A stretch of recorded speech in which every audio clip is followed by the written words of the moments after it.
congratulations. Dahil your graduation, birthday, standard birthday training and basic life support, CPR for healthcare providers. So, congratulations.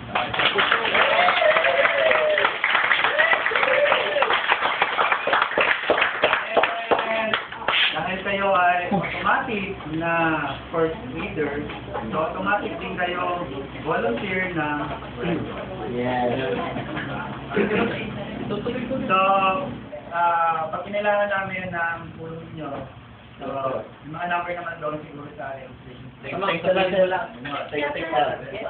So, kung gusto nyo mag-volunteer, pwede kayo pumunta ng chapter, pwede kayo tawagan, sila, pwede kayo tawagan, kung gusto nyo mag-volunteer sa resto. Habang hindi pa kayo nakakalit, volunteer mo na kayo sa resto. Kasi malaki may tutulong sa inyo,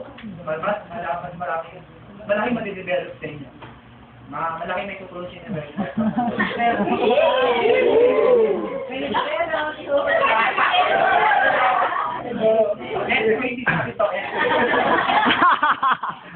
So, yun, no?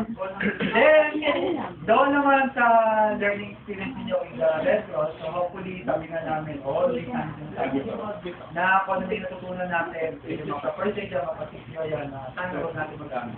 Kasi pag ginamit natin yan, every second, every minute, every hour, every day, merong injury, merong casualty.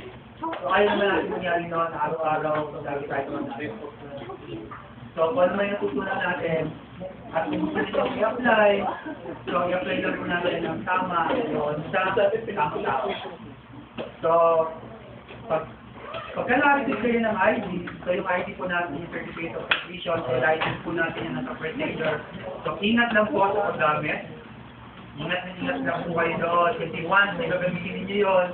Lalo na sa labas, pag mayroong magtanong sa inyo, paano kayo natuto sa kayo ng training, dala-dala niyo yung pangalan ng Red Cross, tapos dala-dala rin yung pangalan ng instructor sa likod, dahil nakapirma yung instructor sa likod, at yung serial number, yung napaka-importante, same with the COA, may serial number siya.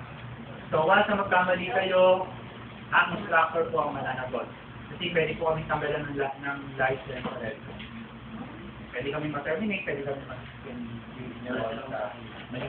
In-apply na po. Pwede kami katuan ng sexual harassment. Na. Diba? So, yun, mga ganyan. So, be careful lang sa paggamit. Pero kung sila siyang gamitin, may okay lang. Basta kaya ninyo, nakasam ng loob. Go! Diba? Ano pa ba ito? Then, kung sakasakali man, no, so this is the last day of the training, sa dami ninyo, hindi namin masyadong matandaan. So, may number, so yung ilan, tanda namin ng pangalan, dahil na si Bombi.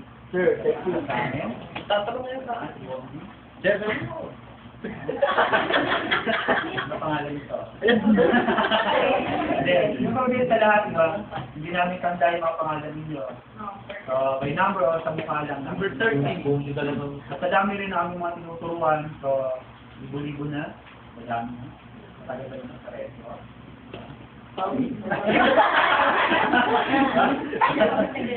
So, yun. So, di namin sabi makilala. Magkita man tayo sa mall. Magkita man tayo kung saan ang panig ng mundo. So, ito talagang password ng Red Cross. Kahit saan kayo pumunta. Diba? So, ano yun? Asito. Okay, malapit dyan. Okay. Nasa mall. Kita nyo kami. Tawagin nyo lang kami. Pasigaw lang kayo ng hey sir, are you okay? Hey ma'am, are you okay? Nasagot naman sila. Password accepted. Password accepted. Let's go to Mac. Or... Hey sir, are you okay? Natabat kayo, kayo kami nasa baba. Madaanan nyo kami, kalubitin nyo kami. Hey sir. Bayad na kayo. Bayad na kayo. Kasi marami gumagawa sa amin yan, nalalaan nyo kami, nangyayari lang ng sigaw, kinakalabit kami. Hey sir. Gano'n, tingin. Saan ka ba? Mga gano'n. Sabi mo, kasi parang nalalaman namin na. Sa kayo mga na-handle na. So, oh, yun eh. So, yun lang. Thank you very much, Dr. Wall, dahil very accommodating King of Airborne. Sa Richard sa atin ng King. Maraming salamat. Dalawang 20 na lang.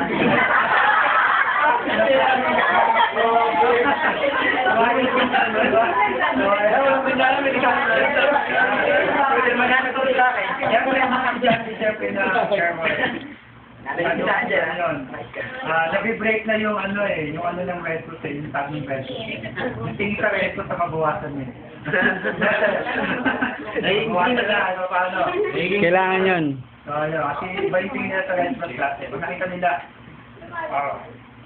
nakapos na, kumuro na ang mga buntot. Lumili pa yung mga dapat lumili. So, yan. May dapat buwasan yan. Salamat. Ayun, maraming salamat.